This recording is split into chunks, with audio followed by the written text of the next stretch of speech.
할렐루야. 오늘부터는 누가복음을 함께 공부하도록 하겠습니다. 사복음서 가운데 누가복음을 먼저 시작한 이유가 있습니다. 마태복음이 있고 마가복음이 있고 또 누가복음이 있고 요한복음이 있습니다. 요한복음이 있는데 이 사복음서 가운데 가장 좀 우리가 접근하기가 쉬운 복음서가 누가복음이기 때문에 그렇습니다.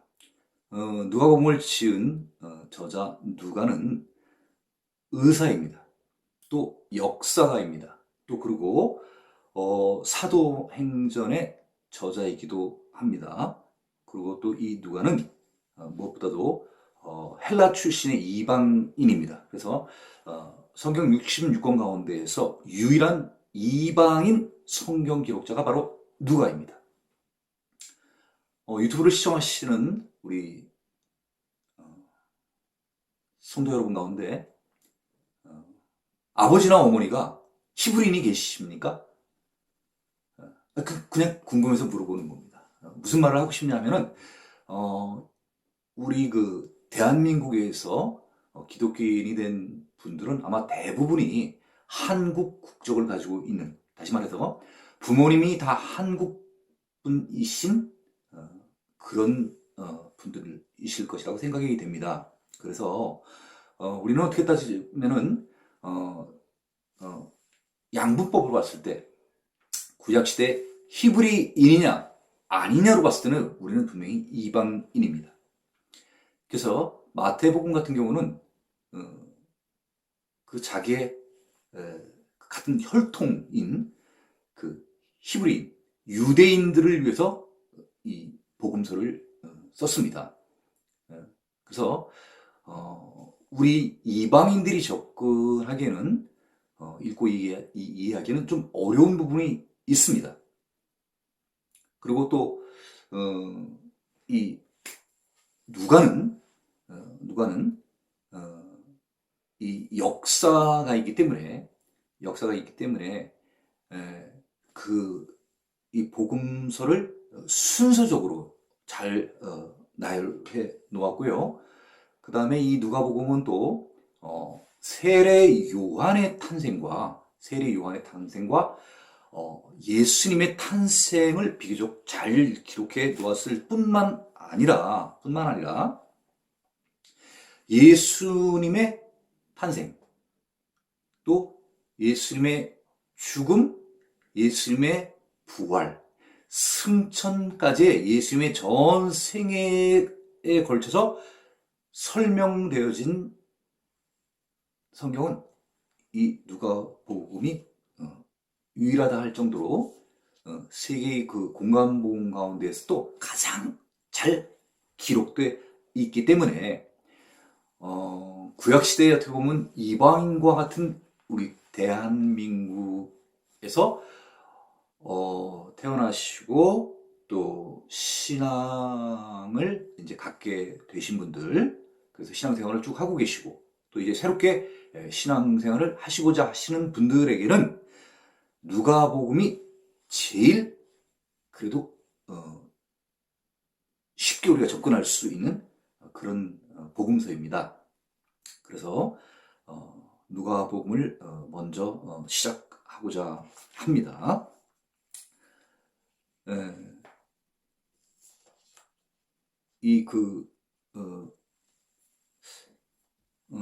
하나 또 말씀드려야 될 건 뭘 말씀드리고 싶냐 하면은 성경이 총 66권 아닙니까?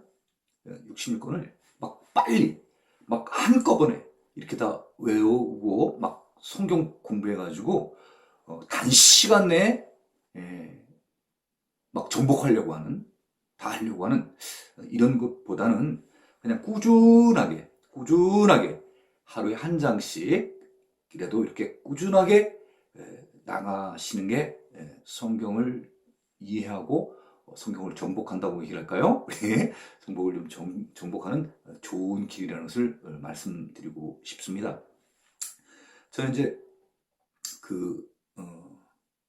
이전에 학교에서 아이들한테 영어를 가르치기도 하고, 또 학원에서도 또 영어를 가르치기도 하고, 또 개인적으로 이제 과외를 하면서 아이들한테 이제 영어 문법과 리딩, 그래머하고 리딩을 이제 가르친 일들이 있었었는데,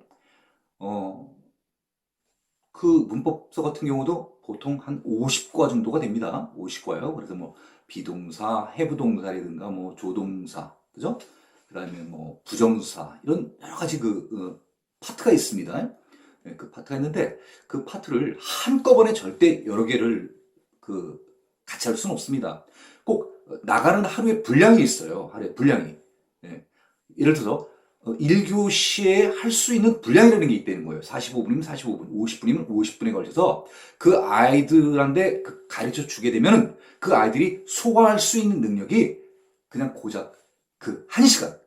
그 정도 이상의 것을 가르쳐 주면 그 아이들이 버거워요.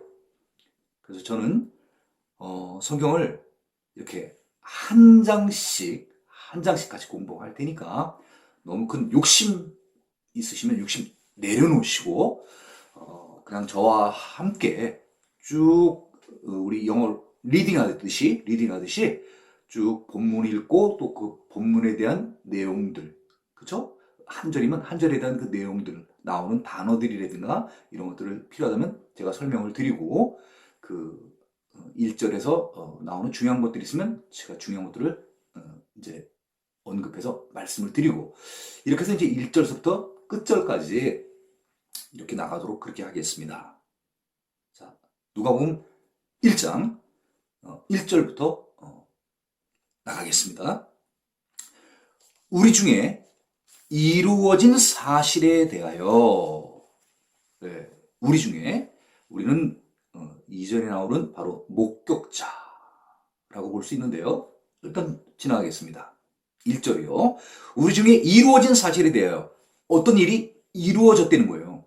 근데 그 이루어진 사실이 그냥 이루어진 게 아니라 어떻게 보면 과거에 이전에 선포하고 예언하여졌던 그 일들, 그런 것들이 실현되어지고 성취되어진 사실에 대하여 이렇게 해석하시면 되는 거예요. 무슨 말인지 아시겠죠? 우리들 중에 어떤 그런 것들을 다 목격한 자들이 있다 이거예요. 일이 성취되어지고 일이 실현되어진 일들이 있는데 그런 것들을 목격한 자들이 그 과거에 선지자를 통하였었든가 또는 하나님의 어떤 사자라든가 천사들을 통하여서 미래에 있게 될 것이라고 선포한, 그 예언한 그런 사실들이 실제로 때가 되어서 성취되어지고 실현한 그러한 사실, 팩트에 대하여 2절입니다. 처음부터 목격자와 말씀의 일꾼된 자들이 처음부터요. 그 성취되어지고 실현되어지는 그 처음서부터 전하여준 그대로 예언되고 선포되어졌던 그런 모든 그런 일들에 대하여 전하여준 그대로 일이 이렇게 돼서 이렇게 되었다는, 그렇죠? 예전에 과거에 선포되어지고 예언했던 그런 일들이 이제 때가 되어서 이렇게 이루어졌다는 그런 그런 내용들이죠. 그렇죠? 그런 역사들을 저술하려고, 기록하려고 붓을 든 사람이 많은지라 그것들을 집필하기 위하여, 기록하기 위하여 펜을 든 사람들, 글을 쓰기 시작한 사람들이 많은지라. 다시 말하면 이 누가가 지금 많은 내용들을 듣고 그것을 시대별로 다 분류를 해가지고 이제 집필을 시작을 하게 되었는데, 자기뿐만 아니라 다른 사람들도 이런 것들을 쓰기 시작한 사람들이 많다, 그런 얘기입니다. 그렇죠? 그 많은 사람들 가운데 지금 누가도 이것을 지금 쓰기 시작한 것입니다. 자, 3절입니다. 그 모든 일은 어떤 것입니까? 예수에 관한 모든 사건들을 이야기하는 것입니다. 예. 예수가 탄생하시라고 벌써 이미 한 700년 전에 이사야 선지자를 통하여서 예수님이 오실 것을 벌써 선포하셨고 예언하셨는데, 그 예수님이 이제 이 땅에 이제 오시게 되는 것입니다. 그 모든 일들을 근원서부터 맨 처음에 선포되어지고 예언되어진 그때로부터 이제 예수님께서 탄생하게 되시는 이러한 내용들을 자세히 미루어 살핀 누구죠? 나도 데오빌로 가카에게 낯선 이름이 나옵니다. 데오빌로 가카. 데오빌로 누구냐면요, 간단히만 설명할게요. 이 데오빌로는 지금 이 누가복음과 이 누가복음 말고 누가가 또 한 권의 성경을 쓰게 되는데, 그 또 한 권의 성경이 뭐냐면 바로 사도행전입니다. 자, 누가는요, 2권의 책을 씁니다. 성경이에요. 66권 가운데 2권의 성경을 쓰는데, 한 권은 누가복음이고 한 권은 사도행전입니다. 그래서 쉽게 생각을 하면 전편, 후편 이렇게 보시면 되겠어요. 누가복음이 전편, 사도행전이 후편. 그런데 이 전편에 데오빌로라는 이름이 나오고 후편에도 데오빌로라는 이름이 나옵니다. 이 데오빌로라고 하는 것은 누구냐면요, 누가와 상당히 친분이 있었겠죠, 당연히. 그렇죠? 그러니까 편지를 보낼 정도면 굉장히 가까운 사이가 아니겠습니까? 그리고 또 로마의 고관이에요. 로마의 고위 관료예요. 그러니까 로마의 고위 관리니까 이 사람 어떤 사람입니까? 쉽게 얘기하면 이방인입니다. 이 이방인인데도 이 사람에게 복음을 전해서 이제 이 사람이 기독교에서 눈을 뜨게 되는, 이제 그런 사람이에요. 눈을 좀 뜨고 있는 초신자와 같은 이런 사람입니다.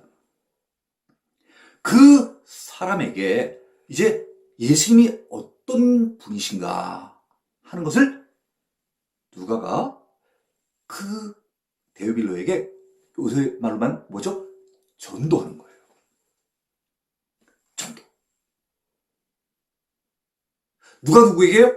누가가 그의 가까운 친구인 로마의, 그 친구는 보통 사람이 아니라 이방인이면서 로마의 고위 관리인 사람이에요. 뒤에 가카라는 것은 어떤 관직을 의미하는 건데, 상당히 높은 위치에 올라가 있는 사람을 가카라고 표현하는 것입니다.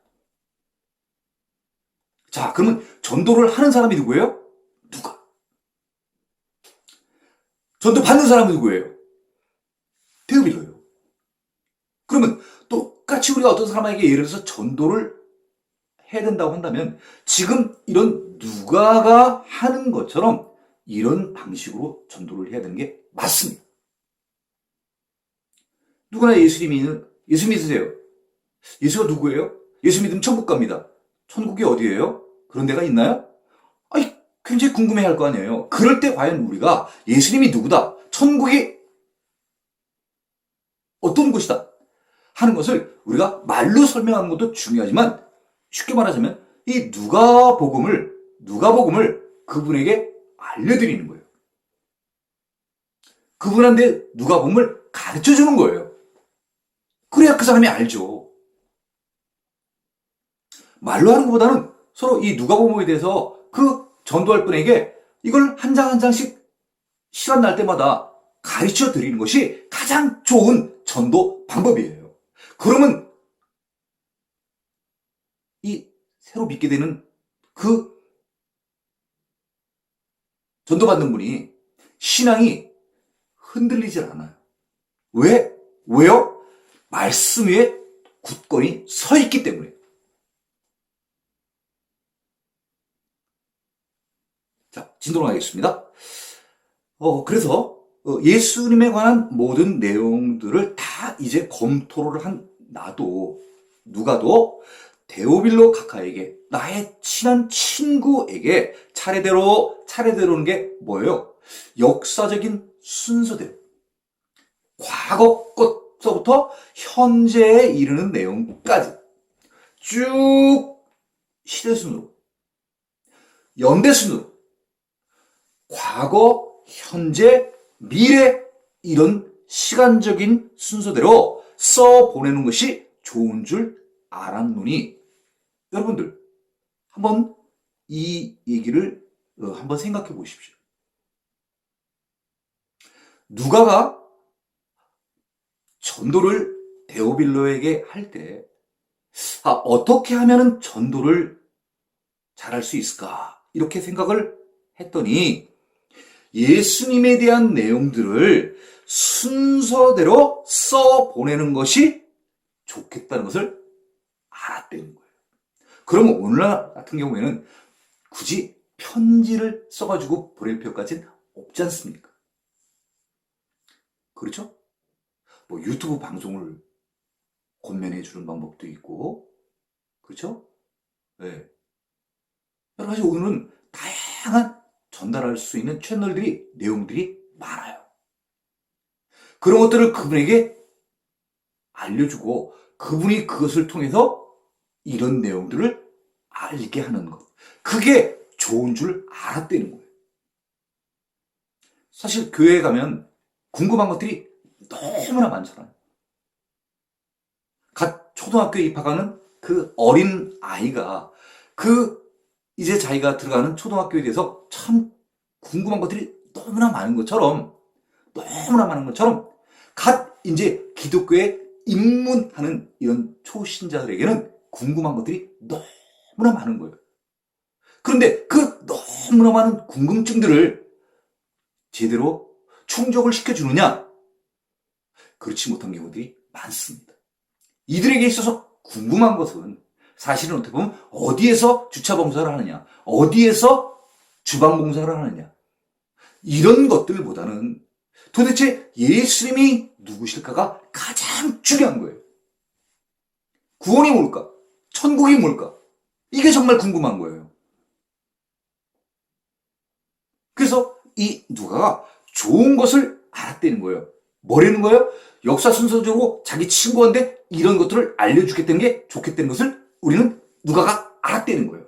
자, 그러면 우리가 누가가 자기 가장 친구한테 복음을 전하는 이 방법을 어떤 방법일까? 우리는 같이 누가 덕분에 같이 따라가 보면은 우리는 쉽게 알 수 있잖아요. 그렇죠? 자, 이는 각하가 알고 있는 바를 더 확실하게 하려 함이로다. 예, 이미 누군가는 데오빌로에게, 그게 누가일 수도 있겠죠. 이미 데오빌로에게 누군가는, 누가도 포함될 수 있어요, 복음을 전했어요. 예수 믿고 천국 갑시다. 요새 같으면은 예수 믿고 천국 갑시다. 복음을 전했어요. 근데 전했는데 아직도 전할 것들이 너무나 많은 거예요.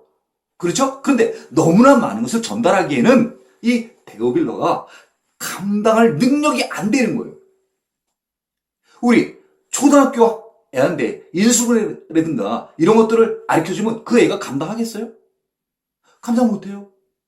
그러면 자, 중1의 애한테, 이제 산수 뛰고 온 애한테 무슨 미적분이라든가 이런 함수 같은 것들을 얘기를 하면은 얘가 이해하겠습니까? 이해 못합니다.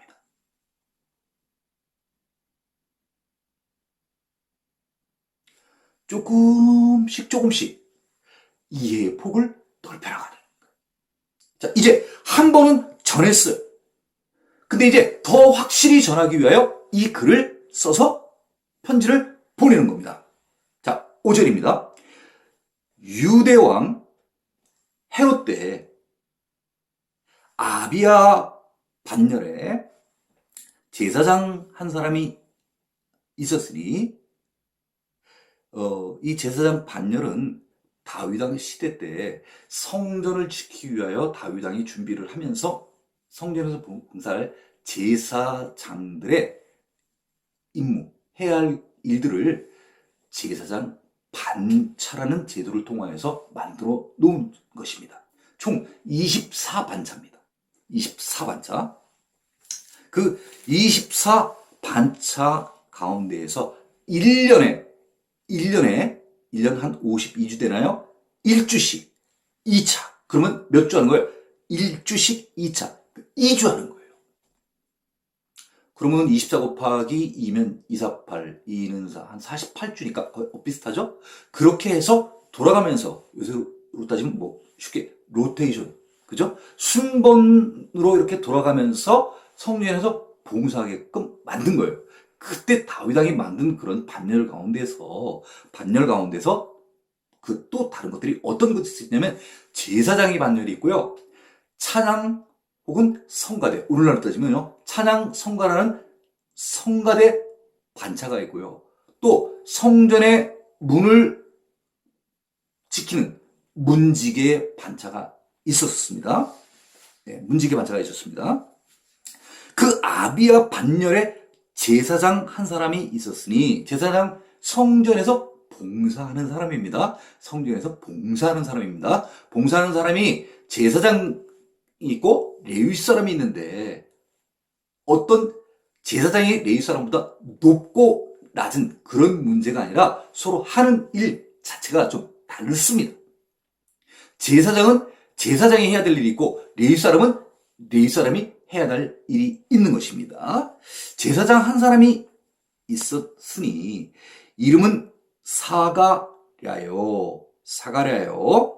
그의 아내는 아론의 자손이니, 이 제사장은 어떤 사람들이 하냐면요, 이 사가랴 제사장은요, 어떤 사람들이 이 제사장을 할 수 있게끔 했냐면은 레위 사람 가운데 아론의 후손들이 제사장을 하게끔 돼 있습니다. 그러니까 그의 아내는 아론의 자손이니 이렇게 얘기를 했으면요, 이 제사장인 사가랴와 그의 아내는 같은 아론의 자손인 거예요. 다시만, 이 아론의 자손이라고 하는 것은 12지파로 따지자면 레위 지파 한 가문입니다. 이름은 엘리자벳, 오늘날로 따지면 엘리자베스, 그죠? 그렇게 발음할 수 있겠죠? 엘리자베스, 그죠? 엘리자베스. 자, 지금, 어떻게 보면 좀 생소한 이름인가요? 좀 낯선 이름이라고 할 수 있을지 모르겠습니다만은, 그 유대왕 시대 때, 헤롯 때, 제사장이 한 사람이 있었는데, 그 제사장이 누구냐면, 제사장 누구죠? 사가랴가 있었다는 거예요. 사가랴는 레위 지파 가운데 특별히 아론 지파의 후손들을 통하여서 제사장 가문을 만들었습니다. 그러니까 사가랴, 레위 지파, 아론의 후손 이렇게 볼 수 있고요. 또 그의 아내는 누구냐면 아론의 후손이라니까 같은 지파예요. 그렇죠? 같은 지파입니다. 그리고 이름은 엘리자베스. 여기는 지금 엘리자벳 이렇게 나왔죠? 사가랴, 제사장 사가랴, 그의 아내 엘리자벳. 그죠? 이렇게 먼저 한번 정리를 한번 해보겠습니다. 6절입니다. 이 두 사람 누구죠? 사가랴, 엘리자벳. 이 두 사람이 하나님 앞에 의인이니, 성경 가운데 이 하나님 앞에 의인이라고 칭송받는 사람은 이런 어떻게 보면 굉장히 명예스러운 호칭을 받는 경우는 제가 생각할 때 노아는 당대 의인이라 이런 표현이 있거든요.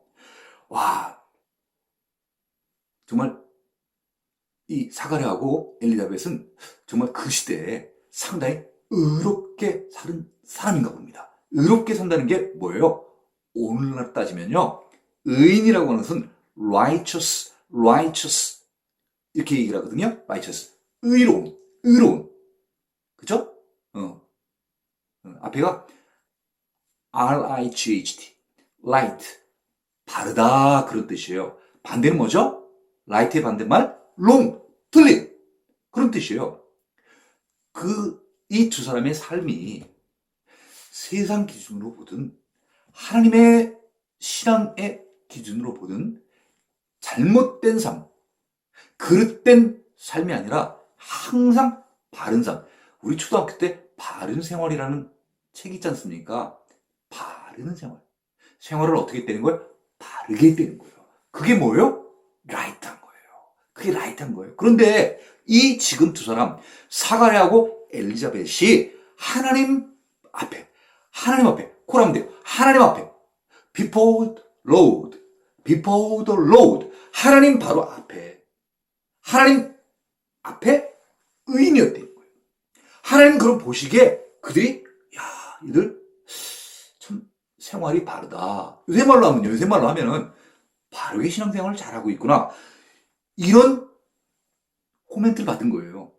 이런 평가를 받은 거예요.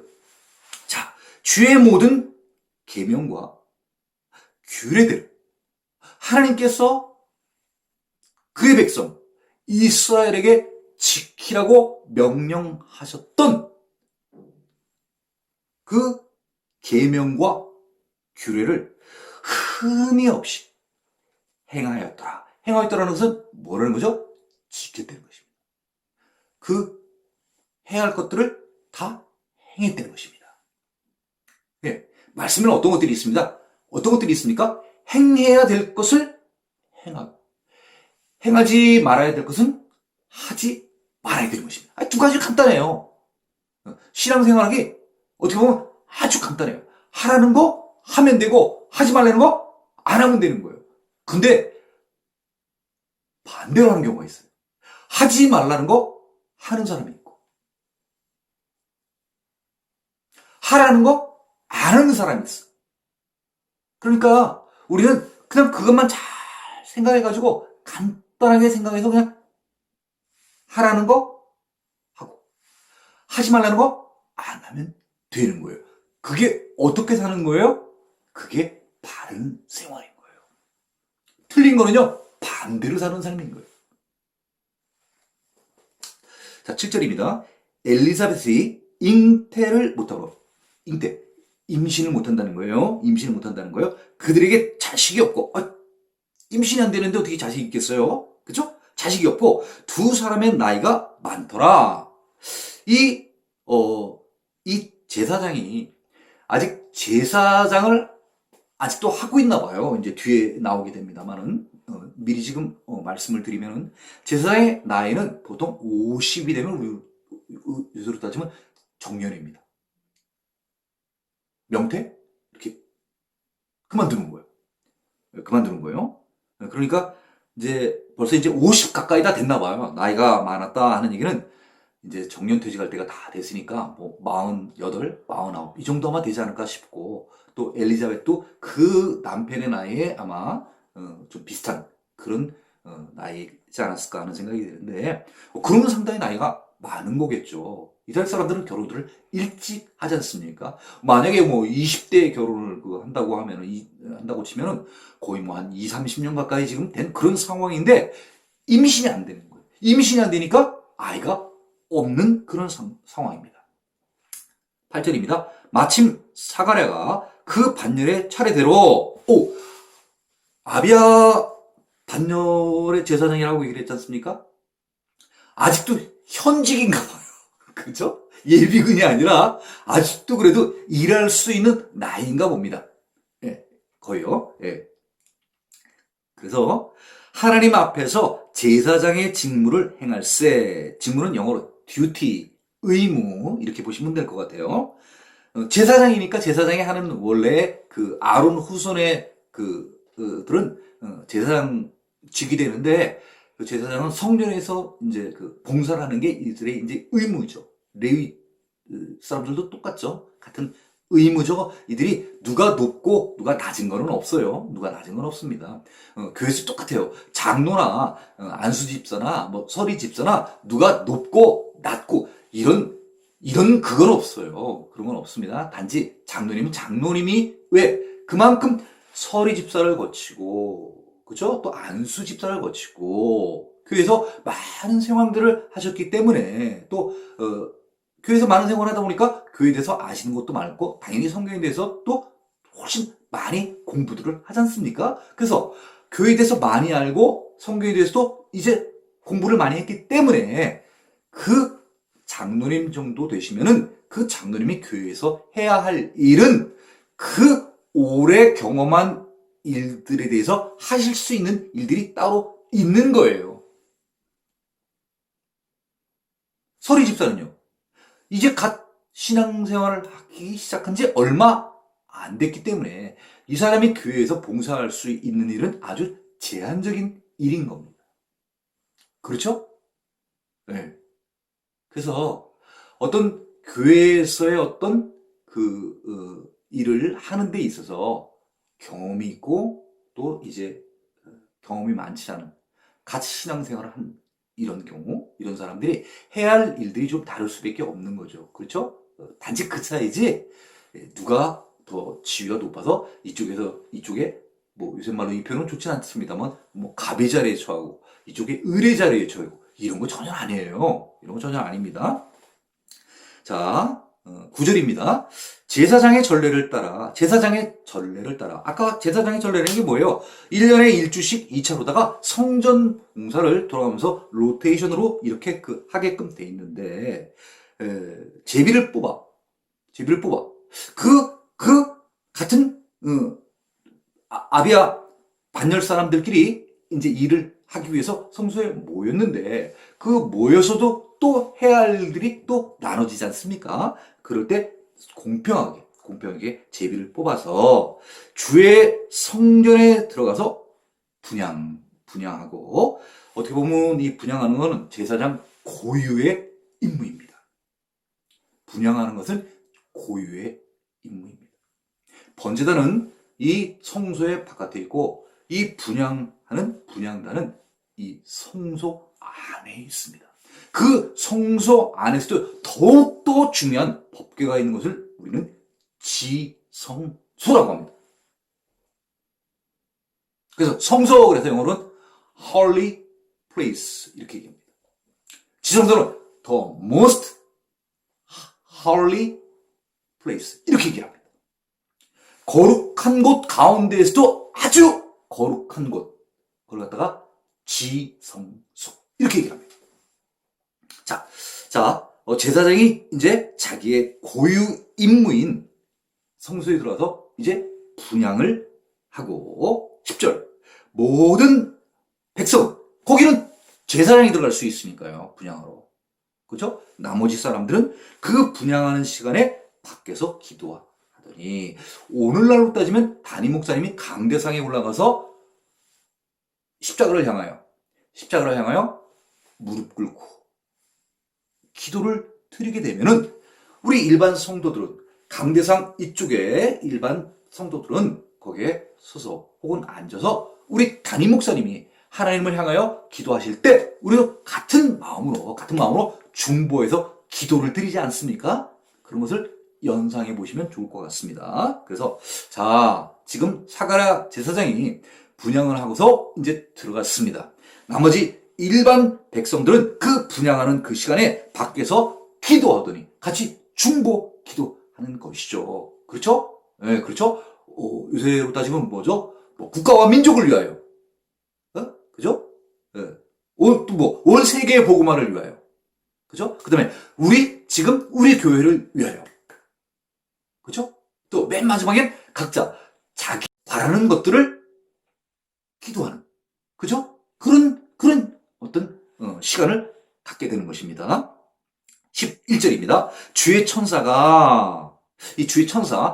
천사라고도 하기도 하고요. 어떤 성경에서는 번역들이 좀 서로 다르게 나오는데, 어떤 경우는 주의 천사, 어떤 경우엔 주의 사자, 이렇게 나옵니다. 사자와 천사.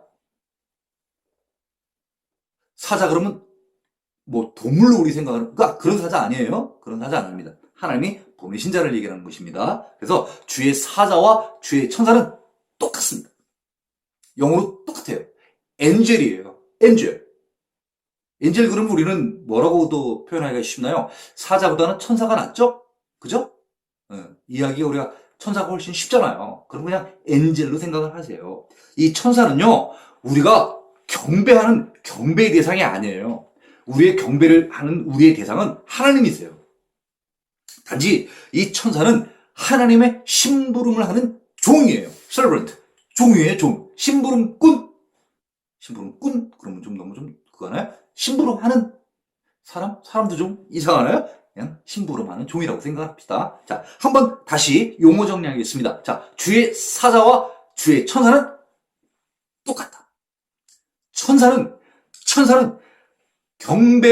우리의 경배의 대상이 아니라 하나님의 심부름을 하는, 정확히 하나님의 종. 이렇게 보시면 되겠어요. 자, 이 용어 정리하겠습니다. 주의 사자, 주의 천사 똑같다. 자, 그럼 엔젤, 천사는 뭐냐? 천사는 뭐냐?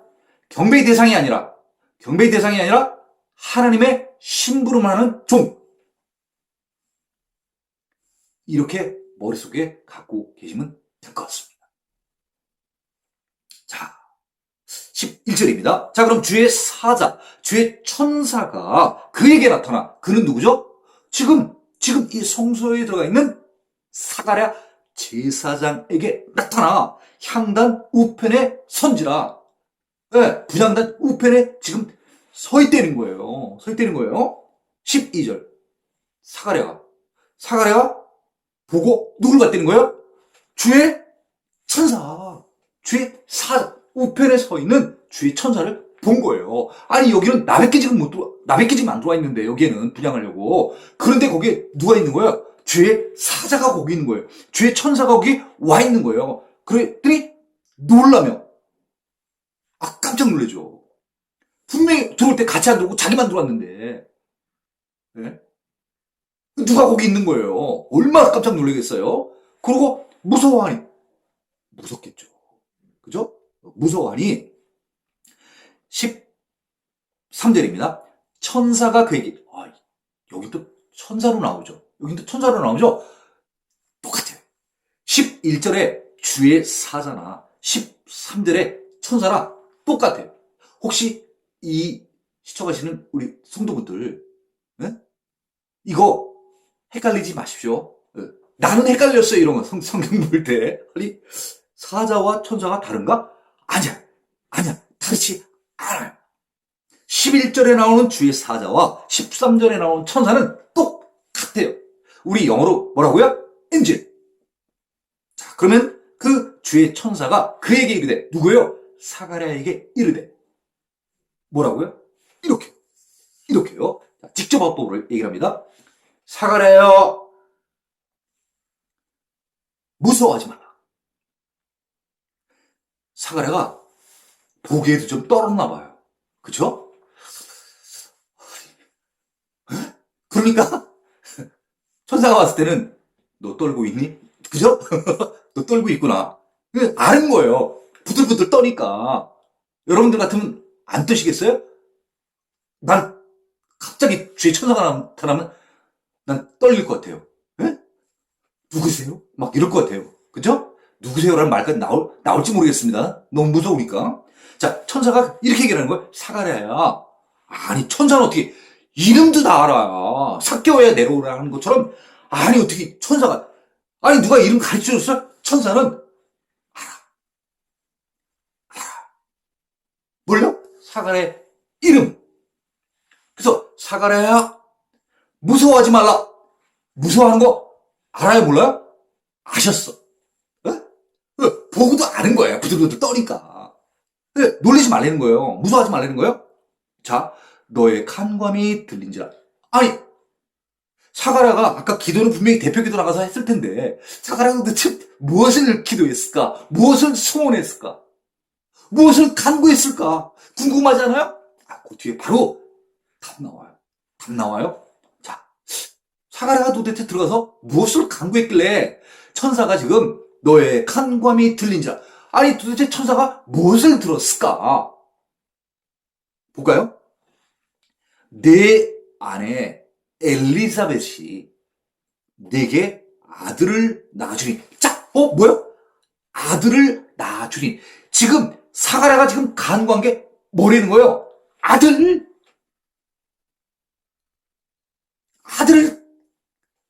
그러니까 잉태가 먼저죠, 그죠? 잉태를 해서 아들을 갖고 싶은 그 마음을 기도한 거예요.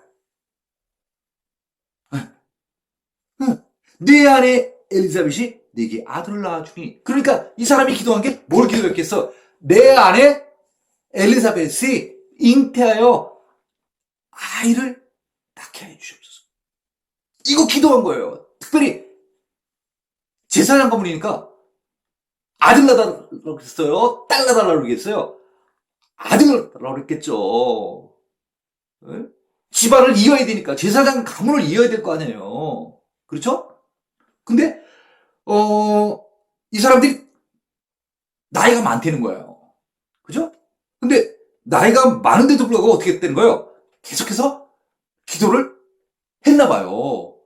예. 정상적이면 이제 뭐 결혼한 지도 오래되고 그러니까 남편 제사장 사가랴와 아내 엘리자벳이 그죠? 나이가 둘이 많대요. 그러면 일반적인 상식으로 이제 한 오래 살았으면은 이제 애를 못 가졌으면은 포기해도 되잖아요.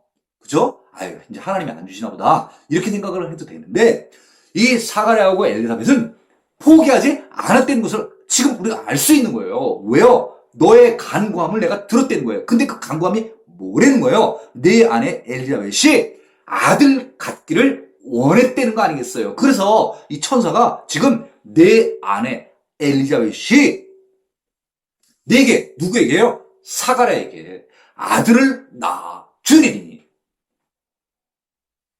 그 이름을 요한이라 하라. 애도 주고 애 이름도 주고. 원래 애 이름은 누가 짓는 거죠?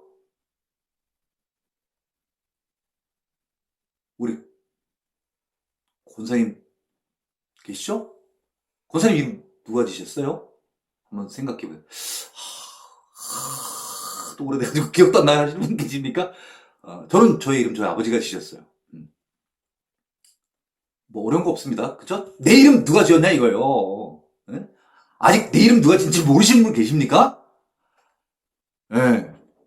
자, 그래서 아들도 주고 이름도 주겠다는 거예요. 요한. 영어는 뭐예요? 존. 존. 네? 터미네이터 나오는 남자 주인공 이름이 존 아니에요. 그죠? 전 영어를 굉장히 좀 좋아하는데. 자, 이 요한의 뜻은 무엇이냐 그럼? 그죠? 아이를 줄 때, 아이를 주고 이름도 줄 때, 이름엔 분명히 뜻이 있을 거 아니에요. 뜻 있다니까요, 이름. 성경 히브리 민족들은 그 이름에 반드시 어떤 그 뜻이 있어요. 옛날에는 그 아이의 어떤 특징이라든가, 이런 것들을 통해서 이름을 짓기도 하고, 또 이 아이를 통해서 어떤 좀 자기가 바라는 어떤 것이 이루어졌으면 좋겠다는 어떤 이런 소망 같은 것들도 그 이름을 통하여서 이 아이에게 주기도 하거든요. 자, 그럼 요한의 이름의 뜻은 무엇일까? 궁금하지 않으세요? 네, 제가 알려드릴게요. 네, 네. 하나님께서는 자비하시다. 한 번 더 할게요. 하나님께서는 자비하시다. 그렇게 뭐 길지 않죠? 하나님께서는 자비하시다. 자, 우리 한번 같이 한번 우리 해보는 시간 갖도록 하겠습니다. 학교에서 종종 아이들하고 저는 이렇게 같이 어떤 단어나 중요한 것들이 있으면 이렇게 같이 서로 낭독이라고 해야 되나요? 같이 하는 시간들을 많이 갖게 되는데 우리 시청하시는 성도분들께서도 한번 이렇게 얘기해 보면 좋겠어요. 누구처럼? 저처럼. 하나님께서는 다 하고 계신 거죠? 자비하시다. 자, 이제 한 번에 하겠습니다. 이제 좀 외우셨죠? 하나님께서는 자비하시다. 이게 요한의 뜻입니다. 뭐를 알려주신다고요? 하나님은 자비하시다는 거예요. 네. 그 메시지를 이 요한을 통해 우리에게 전해 주시는 거예요. 네. 이전에 혹시 하나님이 이스라엘 백성을 섭섭하게 했다든가, 네? 힘들게 했다든가, 혹시라도 그런 일이 있으면 내가 이 요한을 보내주면서 그 이름, 하나님은 자비하시다는 이름을 내가 이 아이에게 주니 한번 기억해 놓으라 얘기예요. 하나님이 어떤 분이냐 하는 얘기죠. 하나님이 어떤 분이라는 거예요? 하나님은 자비하신 분이라는 거예요.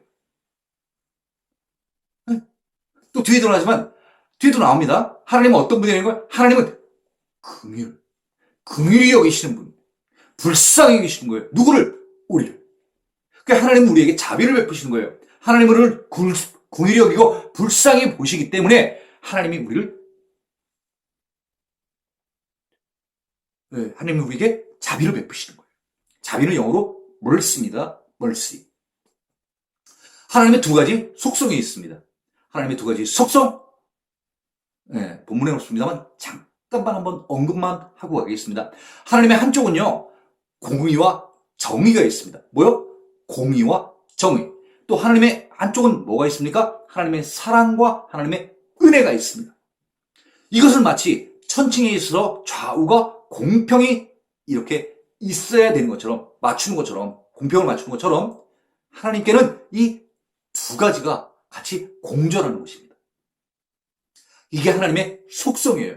그럼 우리는 어떠냐? 우리도 하나님의 이미지를 따라서 똑같이 만들었기 때문에 우리에게도 정의와 공의가 한편에 있고 한편에는 사랑과 은혜가 있습니다. 쉽게 해가지고 우리가 아버지에게 정의와 공의가 있다고 하면은 어머니에게는 은혜와 사랑이 있는 것입니다.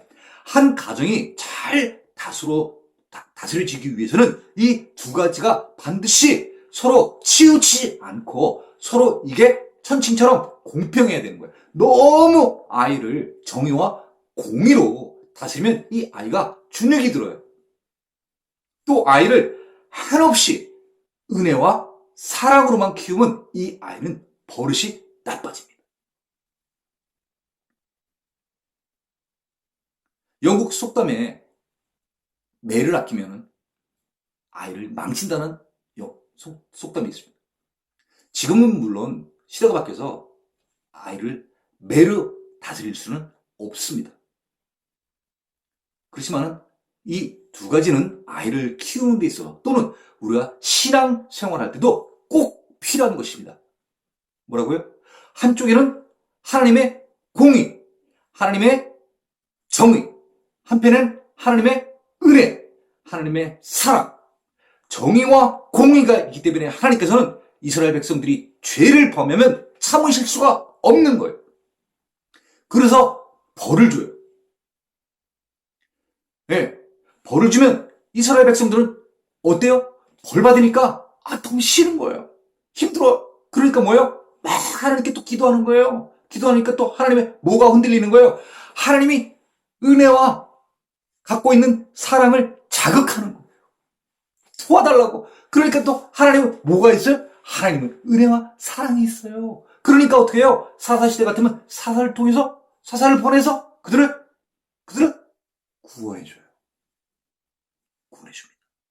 자, 너무 길게 했죠? 자, 진도 나갑니다. 14절입니다. 너도 기뻐하고 즐거워할 것이요. 세상에 주의 천사가요, 이 사가랴에게 지금 나타나서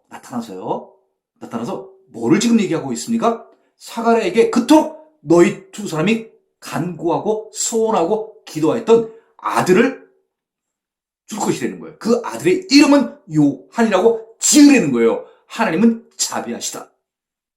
그런데 이 아이는 너희들에게도 기쁨이 될 뿐만 아니라 많은 사람도 그의 태어남, 누구죠? 요한. 그 요한의 태어남을 기뻐하리라는 거예요. 주변에 많은 사람들이 아이를 갖지 못해서, 잉태를 못해서, 아이를 낳지 못했던 이 주변의 많은 친족들과 이 이웃들도 많이 기뻐할 거라는 거예요. 당연하죠. 그렇죠? 예. 15절, 이는 이유가 있다는 거예요. 그런데 애 낳게 되는데 무슨 이유가 있나? 이유가 있다는 거예요. 이는 그는 누구예요? 요한이에요. 그죠? 이 요한이가 주 앞에 큰 자가 됩니다. 와, 주 앞에 큰 자가 된다는 거예요. 쉽게 얘기하면 오늘날 대통령 앞에 국무총리라고 해야 될까요? 대통령 엄청나게 높은 사람인데 이 대통령 바로 앞에, 그보다는 낮지만은 이 앞에 또 큰 자가 된다는 거예요. 얼마나 큰 축복입니까? 자, 되면 포도나 독한 술을 마시지 아니하며, 이거 어떤 경우입니까? 나시린 같은 경우에 나시는 어떤 경우에 특별한 임무를 띠고 태어난 사람. 누구예요? 구약 성경의 삼손. 삼손. 자, 모태로부터 성령의 충만함을 받. 이 누가복음의 특징 중에 하나. 다시 말하면 누가복음의 특징과 사도행전의 특징 중에 하나는 뭐냐면요. 성령의 역사가 많이 나온다는 얘기예요. 성령의 역사.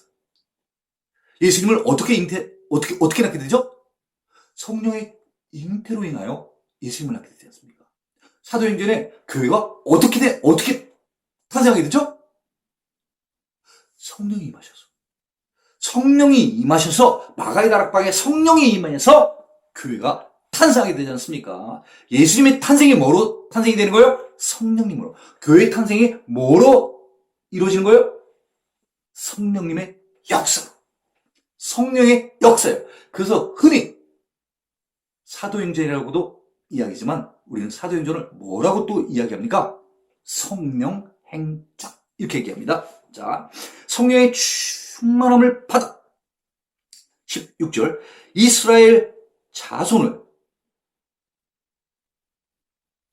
주, 곧 그들의 하나님께로 많이 돌아오게 하겠음이라. 누가요? 주어가 누구예요? 15절에 이는 그가 누가요?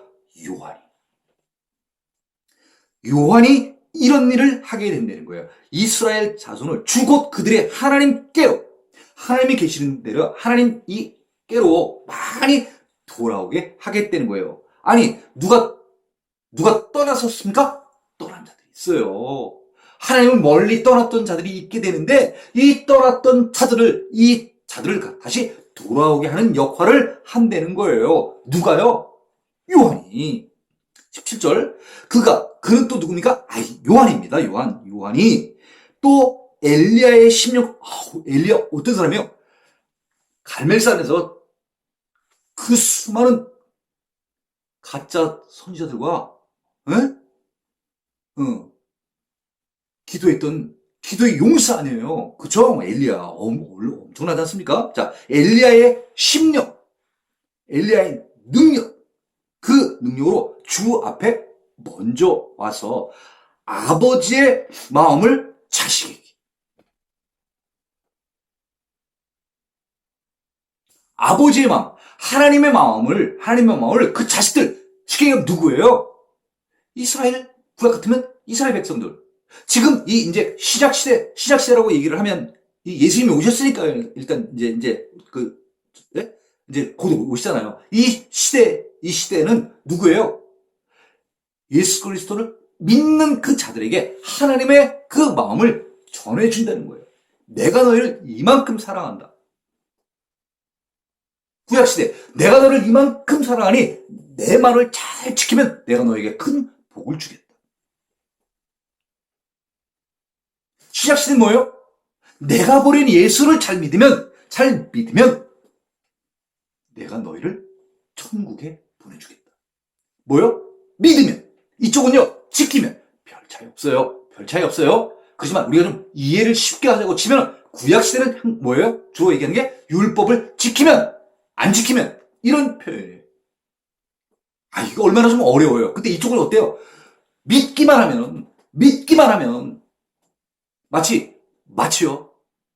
모세 시대 때 그 노뱀을 통하여서 그냥 저스트로 보기만 하면은 사는 것처럼, 보기만 하면 그 노뱀을 보기만 하면 살아날 수 있는 것처럼 신약 시대는 십자가에 걸려 있는 그 예수님이 우리를 위해서 죽었다는 거예요. He died for us. 그가 우리를 위해서 죽었다는 거예요. 내가 그 사실을 믿기만 하면 천국에 들어가게 해주신다는 거예요. 자, 그런 그 아버지의 마음을 자식들에게, 또 거스리는 자, 하나님을 떠나고 말 안 듣고 하는 이런 패역한 자들, 이런 자들을 의인의 슬기에 돌아오게 한다는 얘기예요. 의인, 어떤 자예요? 쉽게 하면 하나님을 바르게 믿는 자들 의인. 아까 의인이라는 표현이 나왔잖아요. 이 두 사람이 하나님 앞에 의인이니 6절에 주의 모든 계명과 율례대로 흠이 없이 행하였더라. 의인이 어떤 사람이에요? 주의 말씀을 잘 지키는 사람들. 그 의인의 슬기, 의인의 지혜로움에 다시 돌아오게 한다는 거예요. 무지하여서, 스토피드해서, 폴리시해서 하나님을 떠났어요. 이것이 좋은 줄 알고 저것이 좋은 줄 알고 떠났어요, 하나님은. 그런데 가봤더니 그게 아니에요. 나를 망가뜨리고 가족을 망가뜨리고 민족을 망가뜨리는 그런 결과를 이 이스라엘이 저지른 거예요. 그런 멍청함, 어리석음, 바보 같은 거기에서 떠나서 하나님을 믿는, 그게 바로 지혜의 근본 아니겠어요? 가장 중요한 게 뭐예요? 하나님을 믿는 거예요. 하나님을 아는 거예요. 그거보다 중요한 게 없는 거예요. There is no greater than knowing God. 하나님을 아는 것보다도 중요한 것은 없는 거예요. 그래서 다시 그 하나님을 아는 것, 그것으로 다시 돌아오게 한다는 거예요. 그래서 주를 위하여 세운 백성을 준비한다. 그 주를 위하여 세운 백성을 준비하리라. 이렇게 이 천사가 사가랴에게 얘기를 했습니다. 18절입니다. 사가랴가 이것을 잘 들었습니다. 그러고 이제 사가랴가 얘기를 합니다. 사가랴가 이렇게 얘기합니다. 천사에게. 내가 이것을 어떻게 알리요? 다른 성경의 참조하여서 이거를 우리가 좀 쉽게 표현해 보시면, 이것을 어떻게 알리요? 다시 말하면 무엇에 의하여 내가 이것을 알 수 있겠습니까? 하는 이런 뜻이에요. 다시 말하면 이 사가랴는 나는 그 말을 이해를 잘 못하겠다 이거예요. 왜? 우리가 나이도 많고, 둘이 나이도 많고, 그런데 또 왜 기도는 또 해요? 나이가 많으면 기도 안 하면 그만이지. 또 기도를 한 거예요. 그러니까 또 하나님께서 또 아들을 낳게 해주시는 거예요. 그죠? 그런데 이건 도대체 믿기가 힘든 거예요. 예? 실제로 진짜 아들 준다니까, 또 이거 믿기가 힘든 거야. 아니, 내가 그걸 어떻게 알겠냐는 거예요. 아니, 이렇게 좋은 거 주면 또 그냥 받지. 그것도 왜 의심을 해요, 또? 예? 표적을 원하는 거예요. 표적 달라고. 확실하게 좀, 내가 좀 알 수 있게끔 표적 달라고 얘기를 하는 거예요. 왜?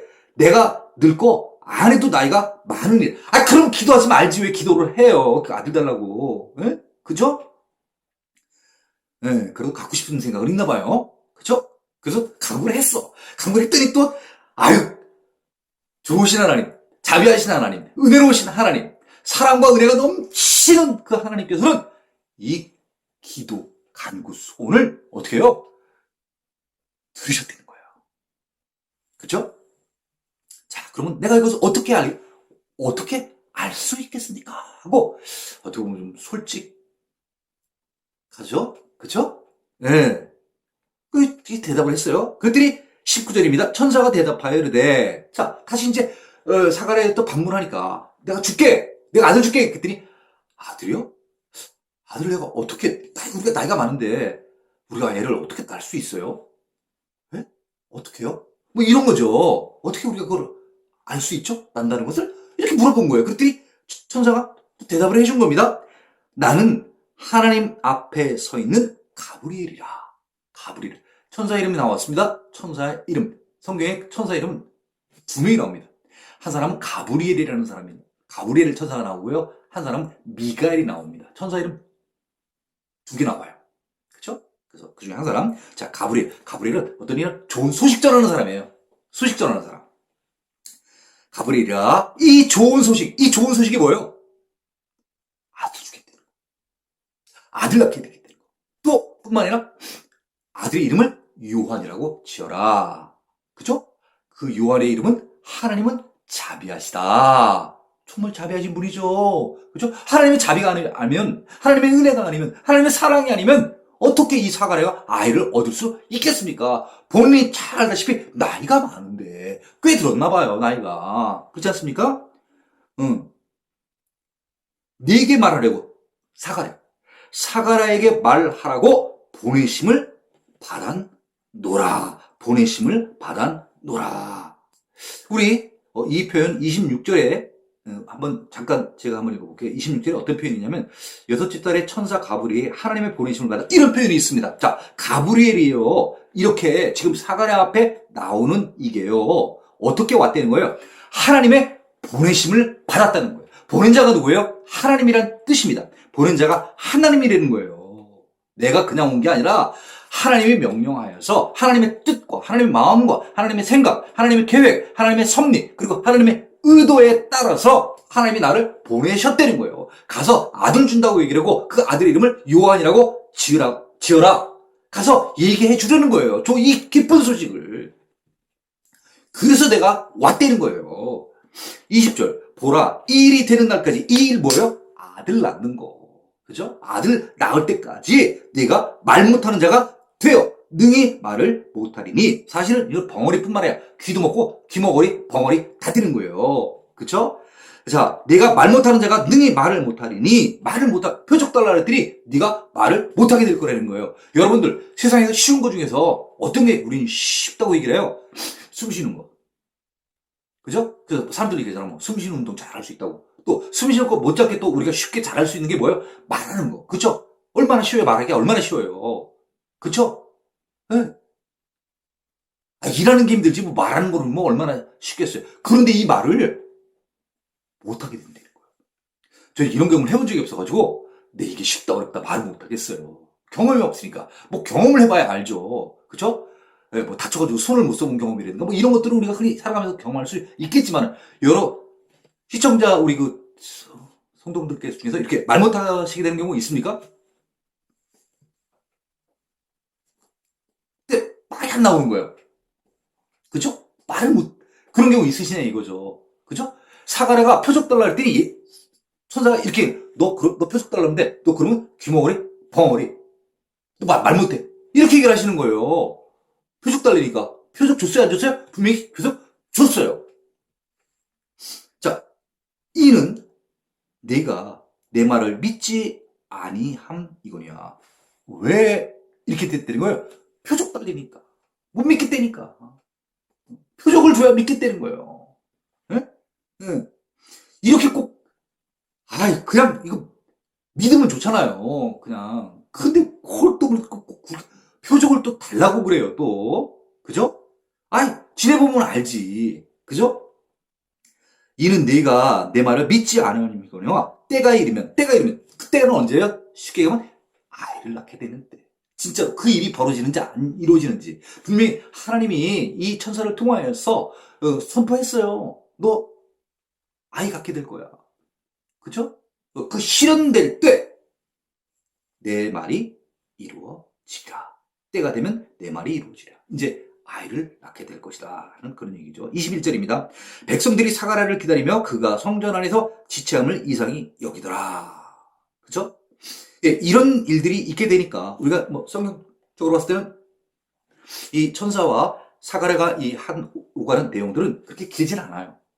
길진 않지 않습니까? 그렇죠? 그렇지만 이 말을 이제 들은 사가랴가 이거 금방 나올 수 있겠어요?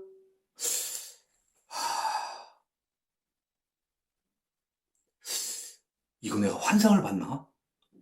뭐 많은 생각들이 사가랴인데 있었겠죠. 그렇지 않습니까? 금방 나올 수 있지 못했을 것 같아요. 계속 또 앉아서 기도해서 응답을 받았잖아. 그러니까 그 응답받은 내용에 대해서 이제 묵상을 퀴트를 하게 되는 거겠죠. 뭐 그러지 않았겠습니까? 좀 시간이 좀 지체되었을 수가 있겠죠. 자, 백성들은 사가랴를 기다리는 거예요. 그 당시에도 이 제사장이 성소에 들어가서 기도를 하고 나와서 백성들한테 이렇게 기도를 해줬대요. 축복 기도 같은 것을. 오늘날 따지면 그 담임 목사님께서 이렇게 여러 많은 사람들한테 축도해 주지 않습니까? 민수기 그 제사장이 기도도 있잖아요. 그죠? 그렇게 이제 축도를 해주시면은 이제 그때서 이제 백성들이 이제 다시 돌아가는 거죠. 그죠? 그럼 이제 그게 이제 그 당시에 어떤 관례였다는 거예요. 그래서 이제 사가랴가 이제 제사장이 나오는 걸 이제 기다렸었어요. 근데 이제 지금 늦어지고 있는 거죠. 22절입니다. 그가 이제 드디어 나왔어요. 기다렸던 사가랴가 나와서 그들에게 백성들에게 말을 못해 말하고 싶었을까요? 안 하고 싶었어요? 이 사람들 많이 자기를 위해서 기다린 사람들인데 이 사람들이 하다못해 이렇게 축도를 해주고 자 여러분들 자 기도 많이 하셨죠? 자 이제 들어가십시오. 자 축도하겠습니다. 뭐 이렇게 말을 해줘야 이제 이 사람들이 돌아갈 텐데 이 말을 못하는 거예요. 말을 못하는 거예요. 네. 백성들이 그가 성전에서 환상을 본 줄 알았다. 이게 뭔가 무슨 일이 분명히 이게 있었구나. 성전 안에서 이거 분명히 어떤 일이 있었을 거야. 그가 몸짓으로 뜻을 표시하면 그는 누구예요? 사가랴가. 말이 안 되니까. 그죠? 이런 뭐 몸짓, 발짓을 통해서 이제 뜻을 표시했어요.